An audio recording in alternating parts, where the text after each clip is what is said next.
Hi guys, my name's Alyssa and this is your Aquarius Midheaven. It also happens to be my last video in my Midheaven series, unless I have to revisit it for some reason later. Anyway, if you're here because you're an Aquarius and you were born in January or February, this video is not necessarily for you. This is for those who have their 10th house in Aquarius. If you don't know what that is, look in my information section below.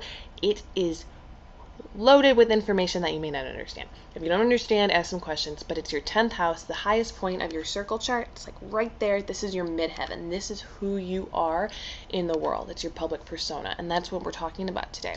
Now, we're also talking about your IC, your MC, your IC. Your IC is your 4th house cusp, and that place it describes how you were raised by your family, by your peers, by everything when you were a child. This is what you were accustomed to. A lot of my best friends have Aquarius midheavens. They either have a Taurus or Gemini ascendant, and they have an Aquarius midheaven. So I know this very well. It's very personal to me, and I guess that's why it's last. I don't know exactly. I want everybody to understand how important this midheaven is to me, because I'm going to talk about it, and I love you. So if you're here, know that. So we're going to start with the Leo IC. When Leo is like the sign of friendship, but on the IC, it doesn't take control of your chart and the way of friendship. This is not a horrible IC to have, but it is one that kind of confuses you later on in life. Normally, I've seen this in a few people where they have a Leo IC because they were born a few years before the rest of the siblings were born. So they got this singular world revolves around you type child. And then 6 years later, the rest of the children were born. Or your mother was a single mother and had you, and then a few years later gets married and has another family.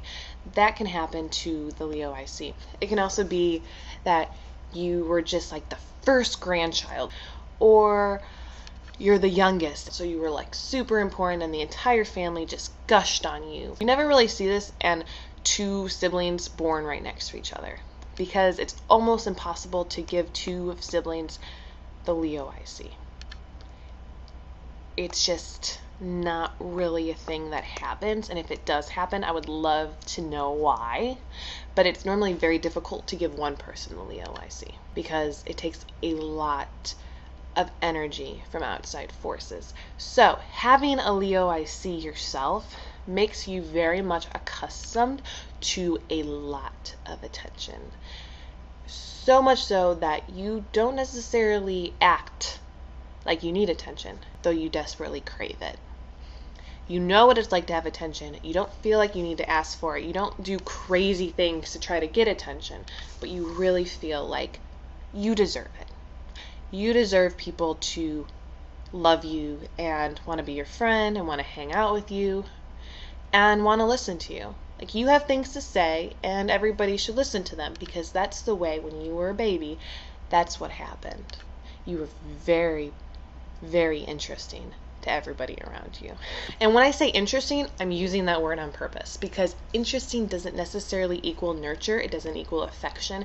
It equals interest. Almost like you might have felt like a specimen that scientists were trying to figure out, like you're an atom that they wanted to split, and they spent a lot of time looking at you, but maybe not cuddling you in the way you wanted. I don't know. It's like they're all looking at me, but can't reach them.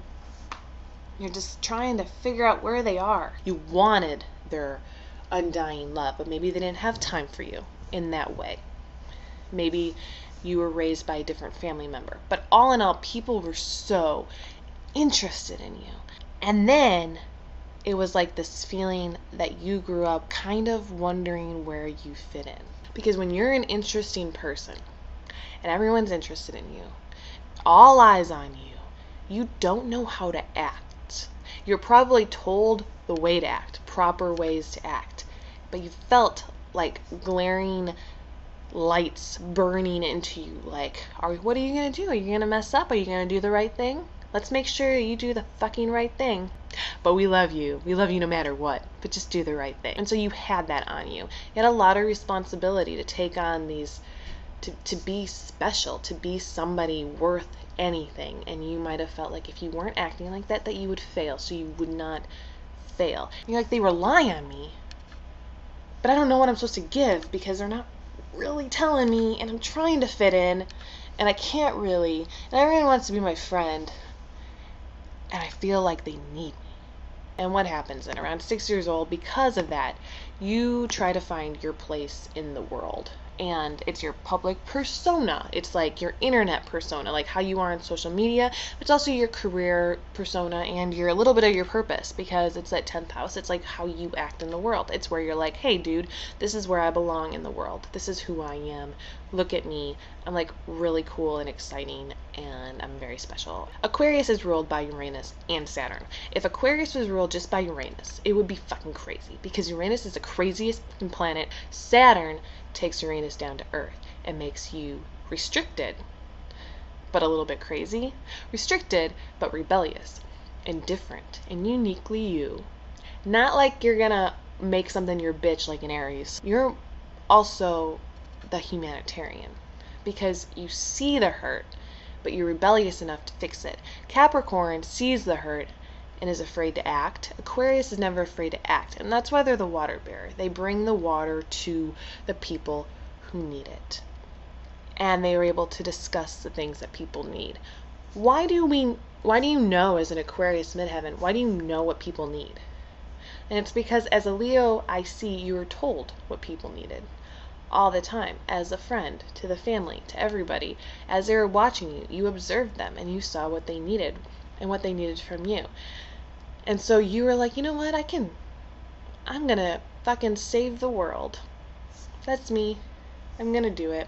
I'm not gonna get too close to people. I'm not gonna hang out with my coworkers, because like that's boring, Saturny part of my job.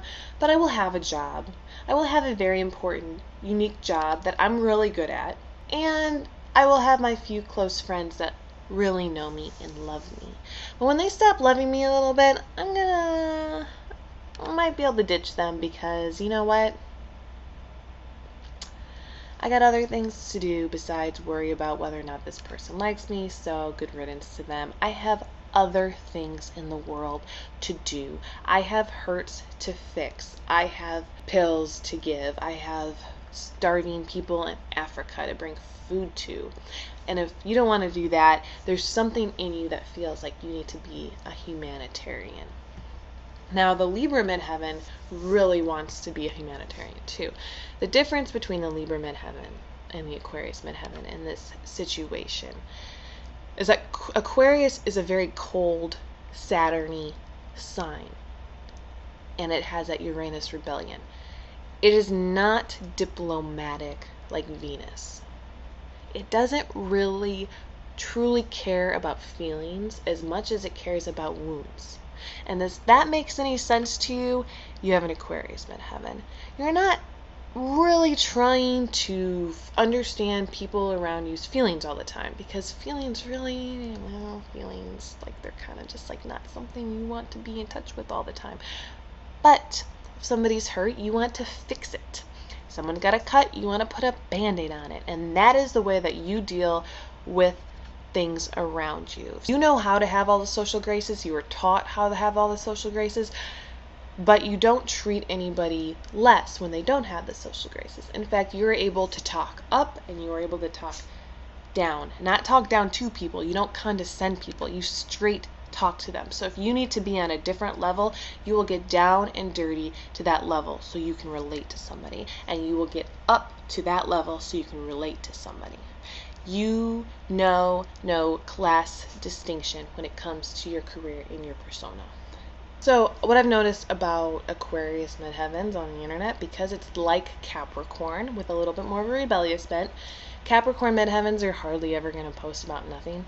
And Aquarius midheavens are going to only post when something is super interesting and witty. And they're kind of very diplomatic about people. It's like very equal. Like, why is this person going to be my friend over this person? What do they have to bring to the table? Do I have to help them? What's going on with them? Are they going to add to my life in any way? If not, I hate to break it to this person, they're not my internet friend, because I don't care. I have enough friends. You either know them and love them, or you don't, and it doesn't matter. And fuck all y'all. I don't really see a lot of Aquarians posting selfies. Aquarius midheavens are not really the selfies type.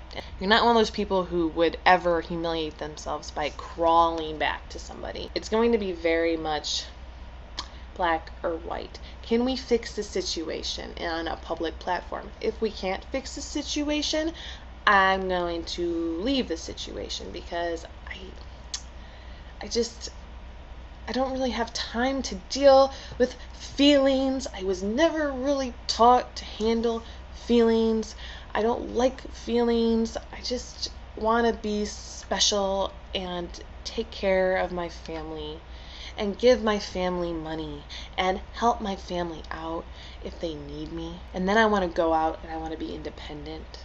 But if my family calls me back, I will come to them because they make me feel special, unique, a specimen, but special. And then I'll go out into the world and I'll give them my difference of opinion, my specialty, my Aquarian nature of humanitarian and different and unique and special, and I can put on a face for the world, and I will only do things if they're important. I'm not here to waste my good old time. I have other things to do. All Aquarius midheavens have their own personal agenda. Sometimes you might feel, if you feel, like you are nice to people and only when you need them. And you can detach from people if they don't need you. Leo is a friendship sign. It's a friendly sign. It's a pleasure sign. And it's at your most personal position in your chart. It's at your IC. That is so deep down there, you protect that friendly nature. And so you don't give a fuck. You don't need to be friendly up here. There's no reason on this public platform that you have to be Mr. Friendly McFriendlyson. That's down here. That's special. That's reserved.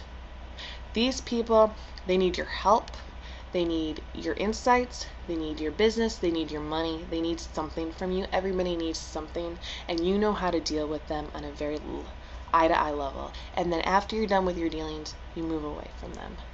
But what your purpose is, though, having that Aquarius and being the only sign with Uranus, like, as a ruler, even though it can't rule it itself because you'd be crazy, but having Uranus partly there is to rebel against the system and to invent new and different ways of doing things. You need to find new ways to bring water to people who don't have it.